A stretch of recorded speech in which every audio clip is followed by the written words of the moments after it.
Buongiorno tifosi, me voilà revenu en région parisienne, donc après mon petit excursus à Turin, je vais reprendre les vidéos en France, donc je ne serai pas sur place pour vous amener des nouveautés toutes fraîches, on va dire. Mais en tout cas, voilà, aujourd'hui je voulais vous parler de tout ce qui est Champions League, faire une petite présentation ensemble à partir de la liste qui a été donc communiquée par Allegri, par la société Juventus, qui va inclure les joueurs qui vont devoir participer à cette première phase de Champions League, parce que vous savez que la liste après se renouvelle après la phase de poule. Et donc on va parler de la liste et du chemin qui nous attend justement dans cette phase de poule. Tout d'abord, je vous remercie de liker la vidéo et de vous abonner à la chaîne. Vous pouvez cliquer sur la petite cloche et vous serez ainsi mis au courant de toute vidéo que je poste sur la chaîne. L'algorithme YouTube va conseiller mes vidéos suivant vos interactions avec la vidéo. Donc n'hésitez pas à commenter, à liker pour me supporter. Donc, parlons maintenant Champions League. Comme je disais, c'est une vidéo en deux parties. La première, on va parler de la liste. La deuxième, on va parler de tout ce qui est schéma, des 6 matchs qui nous attendent. Et après, demain, je voudrais bien faire une vidéo sur comment la Juventus d'Allegri pourrait jouer avec cet effectif et avec le départ de Cristiano Ronaldo. Donc, partons avec la liste. Donc, je ne sais pas si vous avez lu, les deux joueurs qui sont restés en dehors de cette liste, c'est Caio Jorge et Pellegrini. Donc, la question qu'on peut se poser tout de suite, c'est pourquoi laisser dans la liste deux joueurs qui sont pratiquement abonnés au J médical, l'infirmerie de la Juventus, comme Ramsey et Arthur. J'ai essayé de fournir quelques explications selon ma pensée. Donc pour Ramsey, à mon avis, si Allegri continue à le garder dans l'effectif et n'envoie pas un signal radical comme à l'époque la Juventus a pu faire avec Emre Can ou avec Mandzukic, de ne plus les inclure dans les convocations pour les matchs, à mon avis, c'est que Allegri croit toujours en Ramsey et surtout dans un nouveau rôle pour Ramsey. Ramsey, son problème après avoir quitté l'Arsenal pour venir à la Juventus, c'était surtout la tenue athlétique. Avant, c'était un joueur de course. Aujourd'hui, il ne court plus autant qu'avant. Et donc, notamment, Allegri l'a employé dans un rôle de play bas devant la défense, un simili Pjanic, on va dire, et l'a employé comme ça dans le premier match contre l'Udinese.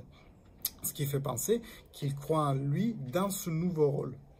Par contre, dans le deuxième, il a employé Danilo parce que Rams était donc blessé pendant le second match.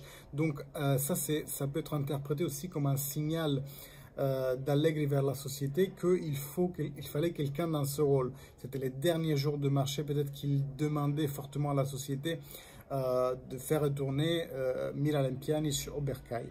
En tout cas, aujourd'hui, on va potentiellement jouer avec Locatelli titulaire en tant que play-bas devant la défense et peut-être Ramsey comme son substitut.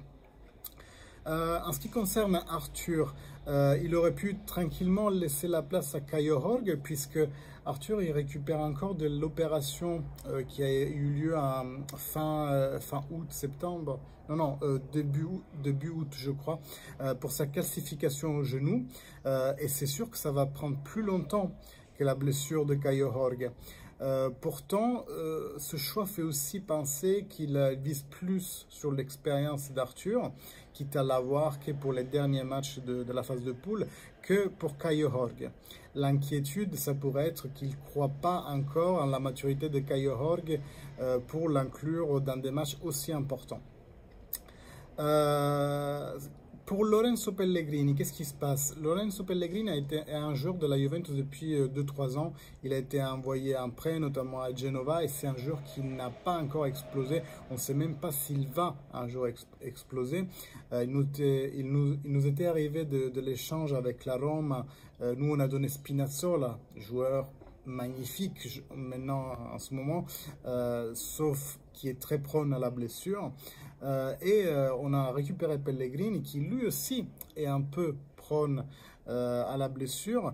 mais qu'on a pu utiliser pour le faire jouer ailleurs. Le problème, c'est qu'il manque d'expérience.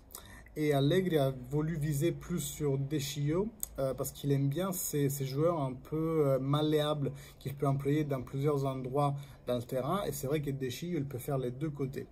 Donc il aime bien les joueurs comme Cuadrado, Morata, Kean qui peuvent recouvrir plusieurs rôles et ceux même à l'intérieur du même match. Donc parlons maintenant un peu du parcours qui nous attend. Des fois, le destin est quand même rigolo parce que la première équipe qu'on va rencontrer, c'est le Malmo, le 14. Et c'est vrai que pendant son premier cycle, Allegri, la première équipe qu'il avait rencontrée, c'était le Malmo. Et en 2019, il avait dit dans une interview, quand je suis arrivé, l'équipe avait peur même contre le Malmo en Champions League, ce qui veut dire que lui, il a dû travailler beaucoup sur la mentalité des joueurs, les mentaliser à être des champions, puisque l'équipe était déjà une bonne équipe, bien rodée. On venait du cycle Conte qui avait très bien réussi en Italie, mais pas vraiment en Champions League. Et cette année-là, on était arrivé en finale contre le Barça, où on a perdu 1-3. Donc ça fait bien espérer pour cette année. Surtout qu'avec tout ce qui s'est passé avec la Super League, punaise, ça serait hyper bon de soulever la Champions League cette année, et que ce soit Ceferin qui nous la donne en main propre. Punaise, ça serait tellement bon. Mais bon, ne nous berçons pas d'illusions, la saison est longue. Et par rapport à ce qu'on a vu dans les deux premiers matchs, on a du boulot. Après, on aura le Chelsea le 29 septembre. C'est les champions, à date. Hein. Ils ont gagné la dernière édition. Ça sera sûrement un beau match. J'espère que d'ici là, notre jeu il sera un peu plus rodé de ce qu'on a pu constater avec Udinese et Empoli. Ensuite, on a le Zénith à Turin le 2-10. Et c'est pas mal. Le 2-11, je crois. Et c'est pas mal parce que ça veut dire ne pas... non, je dis des bêtises, c'est le 8-10. C'est une bonne nouvelle car il vaut mieux pas affronter le Zénith en Russie en plein hiver. C'est comme les campagnes de Napoléon. Les gars, Napoléon il s'est fait dégommer parce que l'hiver est rude là-bas. Hein. C'est vraiment pas un facteur à négliger. Donc voilà, après on a Zénith à Turin le 2 novembre, le Chelsea le 23 novembre et à nouveau le Malmo le 8 décembre. Donc c'est un pool correct. L'italienne qui a été plus malchanceuse, à mon avis, c'est le Milan. Moyennement, le niveau de l'équipe de ce pool-là est quand même haut. Nous ne devrions pas trop avoir de mal avec Malmo et Zénith. Bien sûr, Chelsea, aujourd'hui, ils ont un milieu de terrain de rêve et un très bon jeu, bien rodé. Donc le Chelsea, forcément, aujourd'hui, je le mets un cran en dessous de la Juventus. Et si on arrive deuxième, comme il est prévisible, on a des fortes chances de rencontrer le Paris Saint-Germain au huitième. Le PSG des merveilles, on va dire, va à 1001 nuits. C'est clair que moi, mon avis sur le PSG cette année, il est assez négatif. Je suis un peu dégoûté de tout ce qu'on leur laisse faire, avec un fair play financier qui marche dans un sens que pour les petites équipes. Et d'ailleurs, le nouveau ne s'annonce pas trop bien pour le monde du football. Je lisais ce matin qu'ils veulent donner une luxury tax. Donc en fait, tu peux dépenser combien tu veux, sauf que juste tu payes une taxe en plus, ce qui est totalement injuste parce que ceux qui ont des fonds à limiter, comme les Qataris du PSG ou même du Manchester City, ils vont pouvoir dépenser exactement ce qu'ils dépensent aujourd'hui, sauf qu'ils vont juste payer un peu plus. Eux, ça leur fait rien. Et puis les autres équipes vont devoir rester comme elles sont, et en plus il paraît qu'ils veulent même mettre des avantages pour les équipes qui n'ont pas adhéré à la Super League. Enfin voilà, c'est toujours de la politique, on verra bien comment ça se passe cette histoire de Super League avec la UEFA. En tout cas, comme dit, je ferai une prochaine vidéo peut-être demain, où je vous explique à mon avis, mon humble avis, comment on pourrait jouer la Juventus de Massimiliano Allegri. Je ferai une nouvelle rubrique comme l'année dernière de Pirlo avec Allegri, pour voir un peu de tactique cette fois de la Juve de cette année. Voilà, on arrive à la fin de cette vidéo. Je l'ai fait de plus en plus courte. Non, mais aujourd'hui, j'ai pris du temps parce qu'il y avait des choses à dire sur la Champions League. Et puis, ça fait quelques jours que je ne vous ai pas parlé. Donc voilà, comme dit, n'hésitez pas à liker, à commenter. Ça va booster la vidéo dans sa visibilité. N'hésitez pas à vous abonner à la chaîne pour être mis au courant des toutes nouvelles vidéos que je poste. Et en attendant, je vous dis à la prochaine. Salut!